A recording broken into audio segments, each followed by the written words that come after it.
जय जोहार जय छत्तीसगढ़। तो गाइस आज मैं गया था रांची में, जिसे छत्तीसगढ़ का प्रयाग भी कहा जाता है। तो आइए छत्तीसगढ़ के प्रयाग को एक्सप्लोर करते हैं। यहाँ पर मुझे छोटे सा कॉरिडोर देखने को मिलता है। यहाँ पर राम जी का भव्य मूर्ति देखने को मिलता है।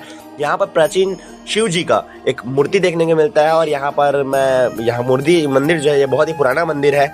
और यहाँ पर बहुत सारे मंदिर जो है यहाँ पर सीता मैया के आपको मंदिर मिल जाएगा, बजरंगबली का मिल जाएगा, प्लस यहाँ पर वामन जी का और भगवान के विष्णु जी के कई अवतारों का यहाँ पर मंदिर आपको देखने को मिलेगा। यहाँ पर आप देख सकते हैं मंदिर का बहुत ही खूबसूरत नज़ारा। और चलिए फिर यहाँ पर भगवान जी के गर्भगृह में प्रवेश करते हैं। यहाँ पर देख लीजिए, यहाँ पर आगे में कैसे जो है दरबार में बहुत सारे आकृतियाँ जो है वो देखने को मिल रहा है। और प्लस यहाँ पर देख लीजिए, यहाँ पर बहुत सारी मूर्ति, यहाँ पर अभिलेख में बहुत सारी जानकारी हमें मिलता है। यहाँ पर देख लीजिए इस पूरे मंदिर का नज़ारा राउंड में।